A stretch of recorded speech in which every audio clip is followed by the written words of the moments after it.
Hello students, कल मैंने एक वीडियो डाला था जिसमें हमने स्टार्ट किया था मैकेनिज़्म ऑफ ऑक्सीजन एक्शन।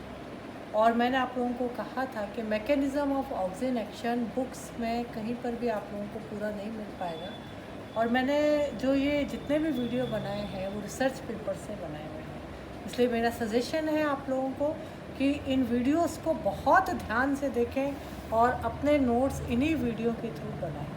मैं पीडीएफ भी इसके साथ साथ आज शेयर कर दूँगी। कल मैंने एक चीज़ बताई थी आप लोगों को कि ऑक्सीजन के दो तरह के इफ़ेक्ट्स होते हैं, एक तो रैपिड इफ़ेक्ट्स एंड एक long term effects. Rapid effects आपने ऑक्सीजन दिया सेल को और इफ़ेक्ट दिखाई दिया।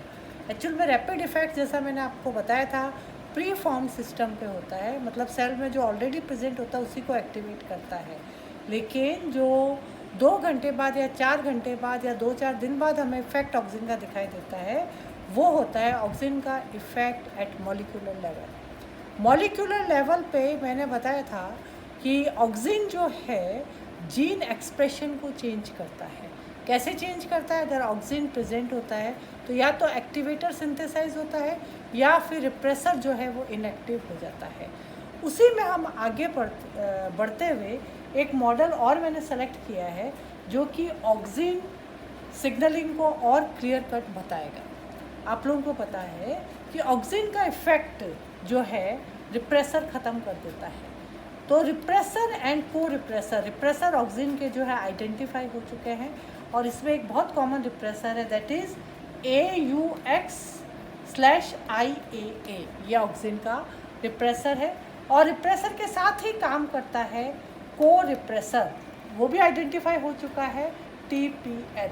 एक चीज़ मैंने आपको और बताई थी कि ऑक्सीजन जब हम सेल को देते हैं तो सेल जो है रिसेप्टर से सेल के रिसेप्टर से ऑक्सीजन जुड़ता है और ऑक्सीजन रिसेप्टर का एक कॉमन मैंने बताया था TIR1, that is transmission inhibitor receptor 1। ये ऑक्सीजन को पकड़ता है।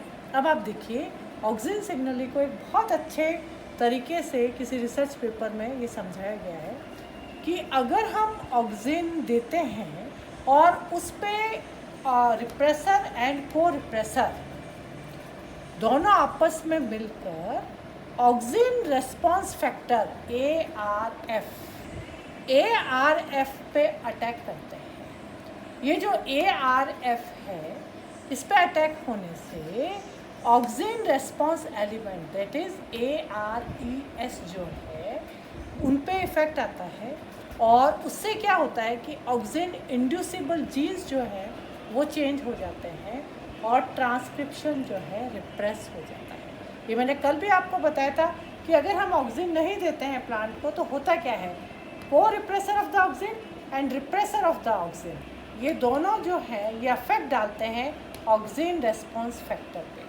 ऑक्सीजन रेस्पॉन्स फैक्टर को आप इन अदर वर्ड्स कह सकते हो एक्टिवेटर पे। उसके बाद ऑक्सीजन रेस्पॉन्स फैक्टर जब अफेक्ट हो जाता है रिप्रेसर एंड को रिप्रेसर से तो ऑक्सीजन रेस्पॉन्स जो एलिमेंट्स हैं उनमें भी चेंज आ जाता है और उनसे क्या होता है कि ऑक्सीजन इंड्यूसिबल जीन्स जो है उनमें चेंज आने से ट्रांसक्रिप्शन जो है वो रिप्रेस हो जाता है। लेकिन जब हम प्लांट को ऑक्सीजन देते हैं तो एक बहुत ही इम्पॉर्टेंट ग्रुप ऑफ एंजाइम्स होता है जिसका नाम है E3। E3 को हम कहते हैं SCF टाइप यूबिक्विटिन प्रोटीन लाइगेज।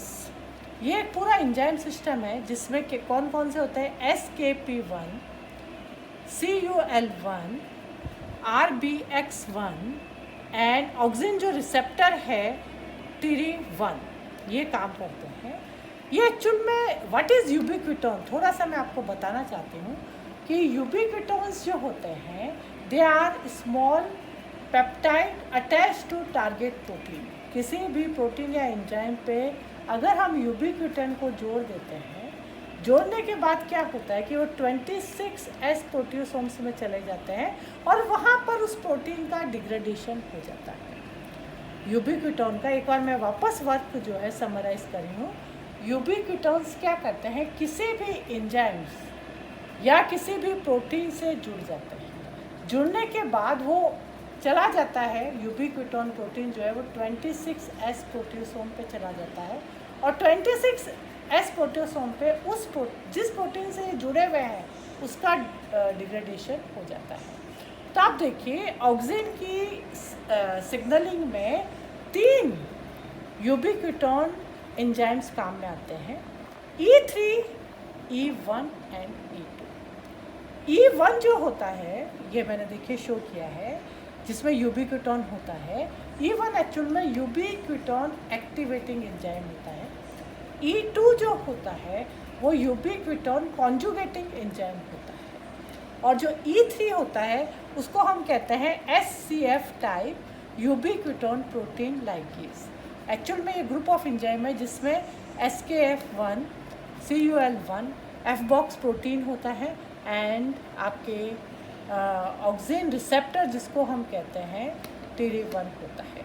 अब जैसे ही आपने ऑक्सिन दिया तो ऑक्सिन यहाँ पे जुड़ा, ऑक्सिन रिसेप्टर पे जुड़ा। ऑक्सिन रिसेप्टर से जुड़ने के बाद जो हमारा ऑक्सिन रिप्रेसर है AUXIAA, उसका यूबिक्विटोनाइजेशन हो जाता है।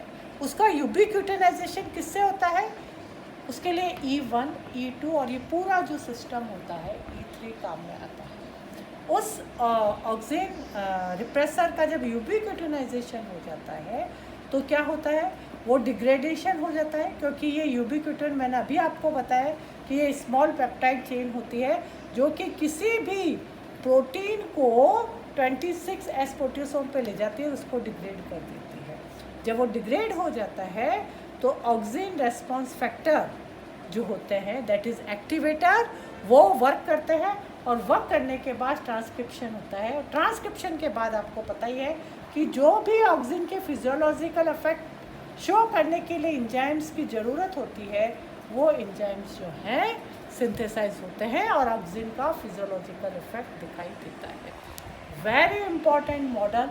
इस मॉडल को मैंने PDF में भी शेयर किया है। एक बार ज़रा सा वापस मैं समराइज़ कर रही हूँ जिससे आपको बहुत क्लियर हो जाए। ऑक्सिन सिग्नलिंग जो होता है उसके लिए 3 यूबिक्विटोन एंजाइम्स जरूरी होते हैं, E1, E2 and E3। E1 को कहते हैं यूबिक्विटोन एक्टिवेटिंग एंजाइम जो कि एक्टिवेट करता है, E2 यूबिक्विटोन कॉन्जुगेटिंग एंजाइम जो कि उससे कॉन्जुगेट करवाता है, और E3 जो है एक्चुअल में F-बॉक्स प्रोटीन के साथ वाला एंजाइम्स होता है जिसमें SKP1, CUL1, RBX1 और इसके अलावा इसके अंदर ऑक्सिन रिसेप्टर भी होता है जिसको हम कहते हैं TD1। अब यहाँ से ऑक्सिन जुड़ा, ऑक्सिन जुड़ने के बाद E1 और E2 भी यहाँ पर आ गए, और उसके बाद जो हमारा ऑक्सिन रिप्रेसर है उसका डिग्रेडेशन हो जाता है 26S प्रोटियोसोम्स में, और जब वो डिग्रेड हो जाता है तो हमारे जो ऑक्सिन रेस्पॉन्सिबल एलिमेंट्स या ऑक्सिन रेस्पॉन्स फैक्टर्स जो होते हैं जिसको हम एक्टिवेटर भी कहते हैं, वो ट्रांसक्रिप्शन को एक्टिव कर देते हैं, और ट्रांसक्रिप्शन एक्टिव होते ही ट्रांसलेशन के बाद पर्टिकुलर प्रोटीन बन जाता है जो कि कन्वर्ट हो जाता है पर्टिकुलर एंजाइम्स में, और चेन ऑफ रिएक्शन से हमें ऑक्सिन का वो इफेक्ट दिखाई देता है। ये बहुत एक्सेप्टेड मॉडल है।